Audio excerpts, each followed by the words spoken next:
नमस्कार, सी न्यूज़ भारत देख रहे हैं आप। मैं हूं अखिलेश पांडे। वक्त हो चुका है न्यूज़ बुलेटिन का। इस बुलेटिन में हम जानेंगे कि कहां वृद्धाश्रम में मानवाधिकार संरक्षण एवं एंटी करप्शन ब्यूरो के तहत लगाया गया निःशुल्क मेडिकल परीक्षण शिविर और बांटे गए कंबल। कहां बच्चों में बढ़ा ठंड जनित बीमारियों का प्रकोप। साथ ही जानेंगे कि कहां सामाजिक संस्था द्वारा मेडिकल कैंप का किया गया आयोजन। और भी ऐसी तमाम खबरों पर आई विस्तार से करते हैं चर्चा। भागलपुर के लोदीपुर क्षेत्र स्थित सहारा वृद्धाश्रम में मानवाधिकार संरक्षण एंड एंटी करप्शन ब्यूरो के बैनर तले मेडिकल परीक्षण का एक शिविर लगाया गया। शिविर का उद्घाटन सामाजिक संस्था कोषांग के सहायक निदेशक विकास कुमार, समाजसेवी विजय यादव, पूर्व जिप सदस्य अरविंद मंडल, doctor Ashish Kumar, doctor Satish Kumar, doctor Rakesh Jha ने दीप प्रज्वलित कर किया। इस दौरान शिविर में विभिन्न रोगों से ग्रसित दर्जनों वृद्धों की जाँच कार्डियोलॉजिस्ट डॉक्टर आशीष कुमार के नेतृत्व में की गई और जांच उपरांत उन्हें उनके द्वारा निःशुल्क दवाई भी वितरित की गई। इस दौरान शिविर में आगंतुकों को अंग, वस्त्र और पौधा देकर उनका स्वागत भी किया गया। किस मुतल्लिक आज यहाँ आना हुआ? आज हम लोगों ने यहाँ पे स्वास्थ्य कैंप ऑर्गेनाइज करवाया था, जिसमें कि सभी वृद्धजनों को बेसिक जो सामान्य स्वास्थ्य जांच होता है वो किया जाता है, रूटीनल चेकअप किया जाता है। और उसी के अनुरूप यदि उन्हें बीपी, शुगर, फीवर, खांसी, जुकाम उस तरीके की कोई भी इशू पाए जाते हैं तो उनको यहाँ पे निःशुल्क जो है दवाई दी जाती है और चेकअप किया जाता है यहाँ के लाभुकों को। और यदि उनको कोई ऐसी समस्या डायग्नोज होती है जिससे मतलब कि उनको हॉस्पिटल लेके जाना है तो फिर उन्हें उसी के अनुरूप जो है एक रेगुलर डॉक्टर के पास हॉस्पिटल में ले जाया जाता है ताकि उनको किसी प्रकार की कोई समस्या का ना सामना करना पड़े। और ये बिहार सरकार के अंतर्गत संचालित जो वृद्धाश्रम है, इसमें हम जितने भी भागलपुर में जिला में जो है वृद्धजन है जिनको उनके बच्चों ने सहारा नहीं दिया है तो उनको यहाँ पे हम लोग निःशुल्क रखते हैं और कोशिश करते हैं कि उन लोगों को सभी बेसिक बुनियादी सुविधाएं बिहार सरकार द्वारा दिया गया है, जैसे कि रहना, खाना, चिकित्सा और सभी तरीके के हम लोग यहाँ पे एक्टिविटी भी कराते हैं उनको, ताकि वो अपने यहाँ घर जैसा बिल्कुल उनको फील कराते हैं, ताकि वो एक सम्मानपूर्वक जीवन जो उनको मिलना चाहिए था उसको हम उनको प्रदान कर सकें और ज़िंदगी के अंतिम छोर में वो सुखपूर्वक अपना जीवन व्यतीत कर सकें। क्या पाए सर? आज आए तो क्या पाए, क्या लगा माहौल से? आज यहाँ पे वृद्धजन काफ़ी खुश होते हैं कि उन्हें इतने सम्मानपूर्वक तरीके से रखा जाता है। और जब भी हमें मौका मिलता है हम लोग यहाँ पे उन्हें जैसे आज कंबल भी हम लोग उनको कुछ लोगों को प्रोवाइड कराएंगे। तो बेसिक सुविधाएं हम उनको देने की कोशिश करते हैं और उनसे हम पूछते हैं, फीडबैक लेते रहते हैं। यदि उन्हें कोई समस्या है तो उसको तुरंत हम लोग रिजोल्व कर देते हैं। वृद्धाश्रम जहाँ तक है कि ठीक है अभी संचालित हो रहा है, लेकिन ऐसे लोग जिनको जागरूक किया जाए कि इस उम्र के पड़ाव पर वृद्धाश्रम में आखिर ताला क्यों नहीं पड़े, क्यों आना पड़े यहाँ? इसमें हम लोग सीनियर सिटीजन डे भी होता है, उस पर भी हम लोग जो है और जैसे एनजीओज़ भी हैं यहाँ पे वो भी ऑर्गेनाइज़ कराते हैं, जगह जगह पे कैंप ऑर्गेनाइज़ कराते हैं। और समाज कल्याण विभाग भी नुक्कड़ नाटक के माध्यम से और आप मीडिया कर्मियों के माध्यम से हम आम जनता को अवगत कराते हैं इससे। और ये एक सोशल कंडीशनिंग पे भी मतलब की है ये, जैसे ये सिर्फ ये नहीं कि सिर्फ अडल्ट के लिए, जो स्कूलों में हमारा पाठ्यक्रम है उसमें भी हम लोगों को ये चीज़ डालनी होगी। सोशल मीडिया का टाइम है आजकल, तो काफ़ी जगह पे हम लोग को बदलाव की ज़रूरत है। नए जनरेशन की पीढ़ी को क्या कहना चाहें, नई पीढ़ी को क्या कहना चाहेंगे? नई पीढ़ी को हम यही कहना चाहेंगे कि जहाँ पे आज हम लोग पहुँचे हैं वो अपने पूर्वजों की, बड़े बुजुर्ग। भागलपुर से सी न्यूज़ संवाददाता राहुल कुमार सिंह की रिपोर्ट। भागलपुर के गौराचक्की स्थित नीमा गांव में जीवन जागृति सोसाइटी के द्वारा चलो गांव की ओर कार्यक्रम के तहत मेडिकल कैंप का आयोजन किया गया, जिसमें महिलाओं का स्वास्थ्य जांच कराया गया। वहीं महिलाओं को कैंसर सहित अन्य बीमारियों के बारे में विस्तार से बताया गया। महिलाओं में ब्रेस्ट कैंसर और बच्चेदानी में होने वाले कैंसर के बारे में विस्तार पूर्वक जानकारी दी गई। जीवन जागृति सोसाइटी जैसा नाम है, हम लोग हर एक समस्या पर जागृति करते हैं, लोगों को जागरूक करते हैं। हम लोगों ने महिलाओं के कैंसर को समझाने का बीड़ा उठाया है, उनको ये समझाने का बीड़ा उठाया है कि कैंसर जानलेवा तो है, लेकिन यदि सही समय पर उसको पकड़ लिया जाए, पहले पकड़ लिया जाए तो उसका इलाज संभव है। उसी उद्देश्य से आज हम लोग नीमा गांव में हम लोग कैंसर जागरूकता अभियान हम लोग चला रहे हैं और इसके लिए यहाँ सैकड़ों महिलाएं आई हुई हैं। इसमें हमारे 2 डॉक्टर्स हैं और डॉक्टर रेखा झा और डॉक्टर रोली भारती और संस्था के सदस्य हैं। तो आज हम लोगों ने यहाँ बताया कि सारे कैंसर जिस पुरुषों के भी है, तंबाकू के सेवन हो या खैनी के सेवन से हो या सिगरेट से हो, ये सारे सेवन को ना करें। और उसके आरंभिक लक्षण क्या है? मुंह में छाले होना, कहीं गांठ पड़ना जो गांठ बढ़ते जा रहा है, महिलाओं में बेसमय रक्तस्राव होना, स्तन में गांठ होना इत्यादि पर हम लोगों ने जागरूक किया। यदि आपको कोई भी आशंका हो तो आप आशा से मिलिए या जीवन जागृति सोसाइटी का जो नंबर बोलो, अपना नंबर बोलो ना, 9572205142 पर आप संपर्क करें। हम लोग जो संभव होगा आपको इसको चिकित्सा कराने में, इसका कैंसर है या नहीं ये जानने में हम लोग मदद करेंगे। ये महिला के लिए जागरूक होने के लिए बहुत ज़रूरी है, इसलिए कि गरीब मोहल्ला है, इसलिए यहाँ ही सेंटर पे बढ़िया है कि महिला सब कैंसर से जो मुक्त रहती हैं उसके लिए जानकारी हो जाएगा। इसमें से डॉक्टर अजय कुमार, रेखा झा, ये सब जो आए हुए हैं, सब मिल कर के करने के बाद ज़्यादा फ़ायदा मिलेगा। इसलिए यहाँ को फ़ायदा के लिए सबको आए हैं, फ़ायदा पहुँच जाए जनता को, जो गरीब महिला है उसको फ़ायदा मिल जाए, डॉक्टरी इलाज हो जाए, जो उनको बांटना उसको दिया जाएगा तो ठीक हो जाएगा। विनोद पासवान, पूर्व मुखिया विनोद पासवान, जमनी। आज का यह जो कार्यक्रम है यह कैंसर के प्रति ग्रामीण इलाकों में जागरूकता फैलाने के लिए किया जा रहा है। मेरा नाम है डॉक्टर रेखा झा। मैं जीवन जागृति सोसाइटी की संरक्षक हूँ और मैं अध्यक्ष भागलपुर ऑब्स गायनी सोसाइटी की हूँ और मैं ईस्ट जोन कोऑर्डिनेटर भी हूँ पब्लिक अवेयरनेस कमेटी फॉग्सी की। इस नाते मैं जागरूकता के अभियान को लेकर के मुझे ये प्रचार जो है 3-4 राज्यों में करना है, झारखंड, बिहार, उड़ीसा और साथ में जो है आपका बंगाल। तो इस काम को लेकर के हम लोग आगे बढ़े हैं और चूँकि जीवन जागृति से मैं शुरू से जुड़ी हुई हूँ तो ये मुझे एक अच्छा प्लेटफॉर्म देती है जिससे कि ये जागरूकता अभियान को आगे ले जा सकती हूँ। हम लोगों ने आज ग्रामीण महिलाओं को सिखाया कि किस तरह से कोई तरह का ब्रेस्ट में, स्तन में गांठ होने पर कैसे उसको देखा जाए, कैसे एग्जामिन खुद से किया जाए ताकि समय रहते उसका इलाज हो सके। हम लोगों ने ये भी बताया कि किस तरह से बच्चेदानी में इन्फेक्शन के कारण जो है कैंसर सर्विक्स हो सकता है, इसीलिए किन महिला ग्रुपों को जाकर के अस्पताल में जांच कराना चाहिए, जिन्हें श्वेत प्रदर हो रहा है या अत्यधिक रक्तस्राव हो रहा है। इन महिलाओं को आगे आकर के कैंसर के प्रति जागरूक होकर के जांच कराना चाहिए। हम लोगों ने ये भी बार बार समझाया कि भयभीत होने की आवश्यकता नहीं है, क्योंकि 100 में से 2 ही लोगों को कैंसर होता है। ऐसा नहीं है कि सभी गांठ कैंसर है, ऐसा नहीं है कि हर तरह का स्राव कैंसर है। सिर्फ ये जानने की ज़रूरत है कि हमें कब जाना है, कब दिखाना है, ताकि वो 2% भी।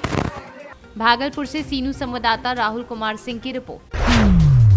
मुजफ्फरपुर जिले के पूर्वी इलाकों में बच्चे शीत जनित बीमारियों के चपेट में आने लगे हैं। जिले के 15 प्रखंड एवं आसपास के इलाकों में इन दिनों ज्यादातर लोग ठंड जनित सर्दी, खांसी एवं बुखार के चपेट में आते जा रहे हैं। लिहाजा 15 प्रखंड मुख्यालय स्थित पीएचसी में ओपीडी में औसतन करीब 30 से 40% लोग इससे पीड़ित हो रहे हैं। स्वास्थ्य विभाग के चिकित्सा कर्मियों ने बताया कि पिछले करीब 8 से 10 दिनों के अंदर इसका प्रकोप क्षेत्र में बढ़ा है। स्वास्थ्य विभाग के सूत्रों का बताना है कि यहाँ लगभग प्राय सुदूर गाँव से ऐसे मरीज सामने आ रहे हैं जो खुले रहते कूदते रहते हैं। चिकित्सकों का बताना है कि छोटे बच्चों के जमीन या फर्श पर नंगे पैर खेलने से भी ठंड के चपेट में आ जा रहे हैं। सर, बच्चों में किस तरह का परेशानी हो रहा है?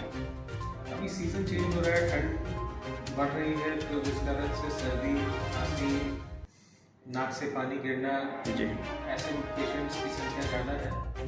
तो बच्चों में विशेष मैं ये कहना चाहूँगा कि पेरेंट्स जो हैं वो अपने बच्चों का ख्याल रखें, ठंड से बचाव करें, क्योंकि मौसम जब चेंज होता है तो सबसे ज़्यादा कफ, कोल्ड, फीवर, इन सब चीज़ों का चांसेस होता है। कोल्ड, डायरिया भी होता है। तो इन सब से बचाव के लिए सबसे ज़रूरी है प्रिवेंटिव मेजर्स को लेना जी। तो ठंड में नहीं निकलने दे, नंगे पाँव नहीं निकले, चप्पल पहने, जूता पहने, प्रॉपर रहना, कपड़े पहने, और बच्चों को समय समय पे कुछ खाली पेट नहीं रखना है, कुछ ना कुछ खिलाना है। ठंड में भी खाली पेट नहीं रखना चाहिए बच्चों को। इसके अलावा जब भी अगर कोई प्रॉब्लम लगती है तो तुरंत नज़दीकी स्वास्थ्य केंद्र से संपर्क करें, बच्चों को लेकर आएँ, बच्चों का समुचित इलाज कराएं।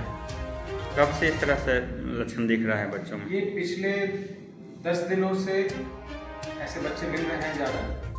तो बच्चों को कब तक सुरक्षित रखने के लिए जो आप बताए हैं उपाय करना चाहिए? अभी एक तो मौसम चेंज है जी, तो इसमें तो ख्याल रखना, और ठंड जैसे जैसे ठंड की अधिकता होगी तो ठंड में भी बच्चों का विशेष ध्यान रखने की जरूरत है। रोजाना कितने मरीज आ जाते होंगे बच्चों का? रोजाना कम से कम 60-70 मरीज हैं। क्या परिचय हुआ आपका? मैं डॉक्टर दीपक सिद्धार्थ, PSC बनकर। मुजफ्फरपुर से सीनू संवाददाता दीपक कुमार तिवारी की रिपोर्ट। भारतीय जनता पार्टी प्रदेश अध्यक्ष भूपेंद्र चौधरी का आज अपने काफिले के साथ पहली बार भारतीय जनता पार्टी के उम्मीदवार आकाश सक्सेना के पक्ष में जनपद रामपुर पहुंचे, जहां पार्टी के हजारों की संख्या में कार्यकर्ताओं ने उनका जोरदार स्वागत किया। इतना ही नहीं, भूपेंद्र चौधरी ने अंबेडकर पार्क स्थित पंडित दीनदयाल उपाध्याय और अंबेडकर जी की प्रतिमा पर माल्यार्पण किया।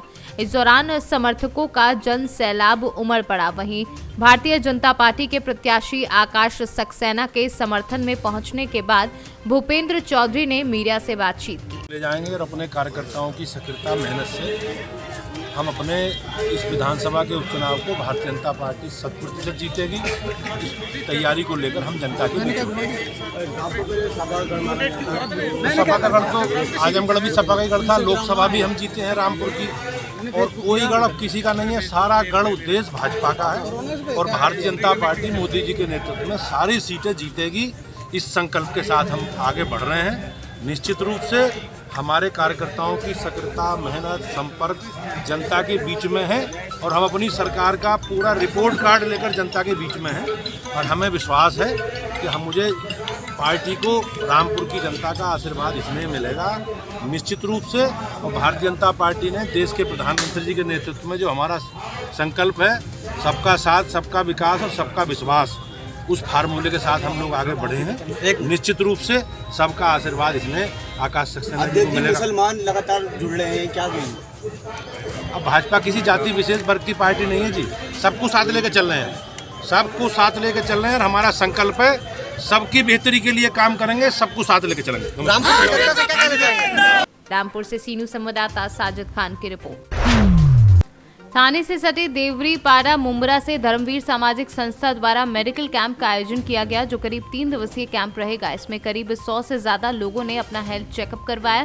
धर्मवीर सामाजिक संस्था ने एक डॉक्टर की टीम साथ लाकर यहां के लोगों का चेकअप कराया। इससे पहले भी कई बार ऐसे कैंप को अंजाम दिया गया है। आज यहाँ पर कैंप का आयोजन किया गया। ये कैंप किसने किया है और कौन संस्था आपके साथ में जुड़ी है और कितने लोगों ने अभी तक इसका लाभ उठाया? सर, ये जो पीरामठ स्वास्थ्य करके है, विक्रोली में इनका ऑफिस है, उन्होंने ये कैंप हमारे जो धर्मवीर सामाजिक संस्था हमारी है उसके संयुक्त उसमें ये किया हुआ है कैंप। इसमें ब्लड प्रेशर और तुम्हारा डायबिटीज़ का चेकअप हो रहा है और फ्री में 1 महीने की दवा मुहैया कराई जा रही है लोगों को। इसमें अभी तक 100-150 लोगों ने इसका लाभ उठाया है और ये 4 बजे तक है, शायद और भी लोग इसमें संख्या बढ़े, तो लोगों को स्वास्थ्य अच्छा मिले। और अभी ऐसा है कि हर 100 पे 3 लोगों को ये बीमारी लगी हुई है, तो कम से कम उनका चेकअप भी हो जाएगा और उनका अगर कुछ रहेगा निदान भी कर सकते हैं। कौन सी बीमारी लगी है और उसके लिए क्या उपाय आप लोगों ने? डायबिटीज़ और जो ब्लड प्रेशर है, ये एक आम बीमारी हो गई है, तो लोगों को पता भी नहीं चलता है कि हमको बीमारी है या नहीं है। तो ये चेकअप से कम उनको पता चलेगा, तो उससे पहले वो अपना इलाज अच्छी तरह से करा सकते हैं। ये कितने दिन का कैंप लगा है भाई? ये अभी 1 हफ्ते का कैंप है, संविधान दिवस है 26 नवंबर को, तो उसके उपलक्ष्य में हमने ये सप्ताह पूरा आरोग्य का रखा है। यहाँ पर है, रशीद कंपाउंड में है, फिर डावला में है, गोरेनाथ में है, फिर उसके बाद अपना श्रीपाटा में, इस तरह हमने 4-5 जगह शहर के विभिन्न इलाकों में आपने कैंप का अभी तक कितने पेशेंट की जांच हुई है? अभी तक अपने 100 लोगों की जांच हुई, 100-150 लोगों ने अपना जांच करा दी। मुंबई से सीनू संवाददाता मोहम्मद सलीम की रिपोर्ट। बिहार दरभंगा कुशेश्वर स्थान मध्य विद्यालय कड़वाड़ा घाट प्रधानाध्यापक हीराकांत झा ने कहा कि मध्याह्न भोजन प्रभारी श्रवण कुमार की पहल से विद्यालय में यूनिफॉर्म में सभी शिक्षक शिक्षिका व बच्चे आते हैं। इससे विद्यालय की ड्रेस में आने पर बच्चों पर सकारात्मक असर पड़ता है, वहीं बच्चे सहित शिक्षक शिक्षिका मौजूद रहे। बिहार दरभंगा कुशेश्वर स्थान मध्य विद्यालय कटवारा घाट के प्रधानाध्यापक हीराकांत झा विद्यालय में सभी शिक्षक शिक्षिकाओं के साथ ड्रेस पहनकर आते हैं। ये कैसे सर शुरुआती किए हैं और क्या इसका पूरा मामला है? सर जो है साधन सेवी श्री सरवन जी, उन्होंने जिला के आदेशानुसार उन्होंने कहा था कि जो DPO MDM रवि बाबू, जो आप कुशेश्वर प्रखंड में एक ऐसा विद्यालय को चिन्हित कीजिए जहाँ पर कुछ ड्रेस कोड कुछ नया लगे और बच्चे को मेज पर बैठा के खाना खिलाना, पोषण वाटिका संबंधित जहाँ पर हो व्यवस्था, ऐसे विद्यालय में ड्रेस कोड का व्यवस्था करें। तो क्या शिक्षक शिक्षिकाएं जो ड्रेस कोड पहनकर आते हैं तो वो सरकार के द्वारा दिया गया है या वो व्यक्तिगत तौर पे लिया गया? सब व्यक्तिगत तौर पर हम लोग बैठक की इसके बाद सारे शिक्षकों के बीच इसमें सारे शिक्षक इस प्रस्ताव को मंजूर किए जो हम लोग ड्रेस कोड में आएंगे और इसी आधार पर सभी शिक्षकों के सहयोग से हम लोग ये ड्रेस कोड में आ रहे हैं। कुल कितना शिक्षक शिक्षिकाएं हैं? कुल मिला के 13 हमारे विद्यालय में है पदस्थापित, 13 शिक्षक जो हैं ड्रेस कोड में आ रहे हैं। कुल नामांकित बच्चे कितने हैं? 397। और किसी प्रकार की कठिनाई का भी सामना करना पड़ रहा है? जी, कठिनाई का सामना किसी तरह का तो नहीं हो रहा है, लेकिन अभी जो पूर्व में जो व्यवस्था थी, अभी का जो व्यवस्था है नित्य रोज जांच का क्रम चल रहा है और DPO MDM रवि बाबू यहाँ आए हुए थे, यहाँ देख के बहुत संतुष्ट हुए और हम शिक्षकों के सहयोग से और रसोइया के सहयोग से गुणवत्तापूर्ण मध्याह्न भोजन यहाँ संचालित होता है और बच्चे के अनुसार नियम के आधार पर सभी बच्चों को बांटा जा रहा है मध्याह्न भोजन में। किसी तरह की कठिनाई है। जो चावल जो प्रथम स्तर से दिया जाता है उसमें ये मीठा होने के कारण थोड़ा लॉस होता है, लेकिन इसके बावजूद भी हम सारा व्यवस्था करके रखे हुए हैं, किसी प्रकार की कठिनाई नहीं है। Thank you. बिहार से सी न्यूज़ संवाददाता राहुल कुमार सिंह की रिपोर्ट। यूपी के बुलंदशहर में सियाना तहसील के गांव बिगराव में राशन डीलर चुनाव को लेकर हंगामा। सियाना SDM मौके पर पहुंचकर ग्रामीणों को समझाने में जुटी, भारी पुलिस बल मौके पर मौजूद। एक पक्ष ने दूसरे पक्ष पर लगाए धांधली करने का आरोप। सियाना SDM व भारी पुलिस बल मौके पर मौजूद रहा। बुलंदशहर से सी न्यूज़ संवाददाता नितिन सिंह राजपूत की रिपोर्ट। जीविका के मुजफ्फरपुर जिला परियोजना प्रबंधक अनीशा गांगुली के मार्गदर्शन में प्रखंड परियोजना प्रबंधक राकेश कुमार के पहल पर जिले के संसार जीविका महिला संकुल संघ रामपुर दयाल के तत्वाधान में पोषण वाटिका कार्यक्रम का भव्य आयोजन किया गया। इस दौरान जीविका पदाधिकारियों एवं दीदियों ने बताया कि पोषण वाटिका का उद्देश्य लोगों को कुपोषण दूर करने के लिए जागरूक करना है, इसलिए हमें कृषि और पोषण वाटिका के माध्यम से कृषि से जुड़े जीविका दीदियों को शामिल करके ग्रामीण क्षेत्रों में पोषण जागरूकता एवं परिवर्तन को बढ़ावा देना भी शामिल है। क्या खासियत है आज के इस कार्यक्रम में? इस कार्यक्रम का मेन उद्देश्य है कि हमारे जो दीदी हैं, जीविका की दीदियां हैं, चाहे वह समूह की हो या बीओ की, हमारे ग्राम संगठन या CLF की दीदी हैं, उनको पोषण के बारे में बताना है कि मतलब ये हमारे देश में जो ज़्यादातर बीमारी हो रही है, अधिकतर गाँवों में देखा जाता है कि बीमारियाँ जो हो रही है कुपोषण के कारण ही हो रही है। तो सही पौष्टिक तत्व उनको समय पर नहीं मिल पा रहा है। तो पोषण बगीचा के माध्यम से हम लोग यही उद्देश्य फैलाना चाहते हैं कि वो लोग मतलब हमारी दीदी के पास जितना भी जमीन है अपने घर में अगल बगल या आस पड़ोस उनमें वो अपन पोषण बगीचा लगाएं, उसमें साग सब्जी तरह तरह के लगाएं और उनको सही समय पर उचित पोषण और पौष्टिक तत्व मिल जाता है। उसके अलावा उनको क्या होता है कि जैसे मार्केट में जाने पर समय का भी ज़्यादा मतलब कि उपयोग हो जाता है। क्या क्या गतिविधि हुआ आज यहाँ पोषण वाटिका लगाया गया है जी। और क्या क्या हुआ?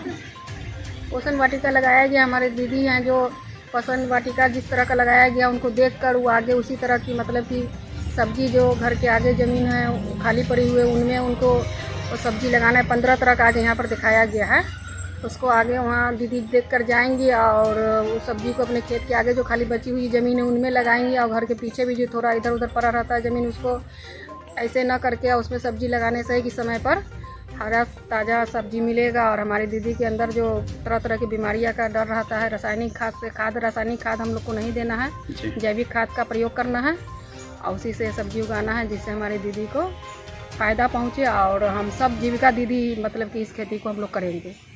क्या परिचय हुआ आपका? मेरा नाम है शबनम परवीन। जो कार्यक्रम है उसके बारे में क्या खासियत है?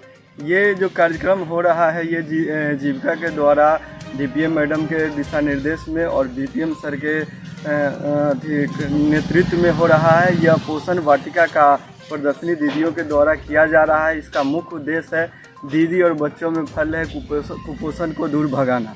इसके लिए सभी लोग जीविका दीदी और सभी स्टाफ मिलकर यह फील्ड लेवल पर, जैसा कि हम लोग देख रहे हैं कि 11 तरह के सब्जियों और फल साग सब्जियों का इन्होंने अपने खेत में लगाया है और अन्य दीदी को यह प्रदर्शनी यह शो कर रहा है कि वो भी अपने आस पड़ोस में इस तरह का वाटिका लगाएंगे और जीविका के द्वारा उनको नियमानुसार वित्तीय सहयोग भी किया जाता है और वो अपने घर के आसपास में लगाकर अपने परिवार को स्वस्थ कुपोषण मुक्त बनाएंगे और इस तरह हम अपने प्रखंड को कुपोषण मुक्त बनाएंगे और एक अच्छा स्वस्थ समाज तथा राज्य और देश का निर्माण करने का यह प्रखंड स्तरीय कार्यक्रम है या गाँव के स्तर पर? ये अभी पंचायत स्तर पर चल रहा है। ये रामपुर दयाल में अभी किया जा रहा है। इसके बाद हम लोग हर पंचायत में इस तरह के कार्यक्रम करेंगे और दीदी को प्रोत्साहित करेंगे और आगे चलकर ये ब्लॉक स्तर पर होगा ताकि सभी ब्लॉक के जितने भी दीदी हैं या जीविका से हो वो बाहर से इसे सीख लें और वो अपने आगे पीछे जो भी ज़मीन बचा हुआ इसमें पोषण वाटिका लगाएं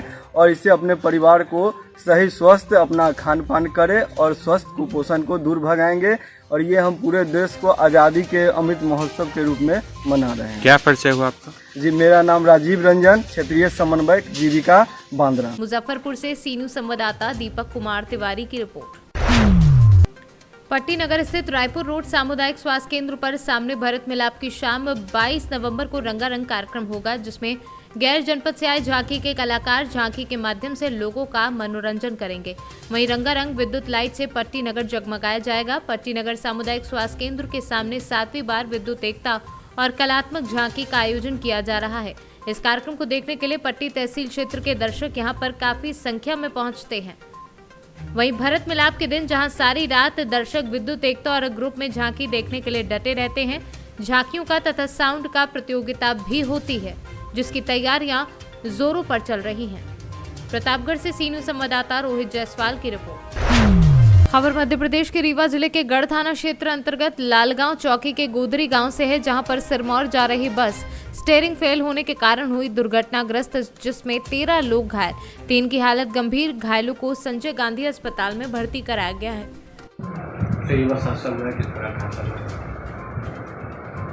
आज लालगांव से सिरमौर के लिए पैसेंजर बस जा रही थी। परमिट की बसें जो वहाँ से यात्रियों को लेके जाती है। आज सुबह एक बस जो है दुर्घटनाग्रस्त हो गई। उसका पिछला चक्का ग्रामीण रूट पे धंस जाने के कारण पलट गई जिससे कुछ लोग घायल हो गए। जो साधारण घायल थे तत्काल पुलिस ने उसमें प्राथमिक स्वास्थ्य केंद्र में भेज दिया था स्थानीय। शेष 2 लोग जो है कुछ गंभीर घायल थे, उनको SGMS लेके आया गया है। वहाँ भी उनका उपचार चल रहा है। रीवा से सीनू संवाददाता अर्जुन तिवारी की रिपोर्ट। फिलहाल के लिए इस न्यूज़ बुलेटिन में इतना ही। देश दुनिया की तमाम खबरों के लिए देखते रहें सी न्यूज़ भारत। हर खबर आपके साथ, आपके हाथ।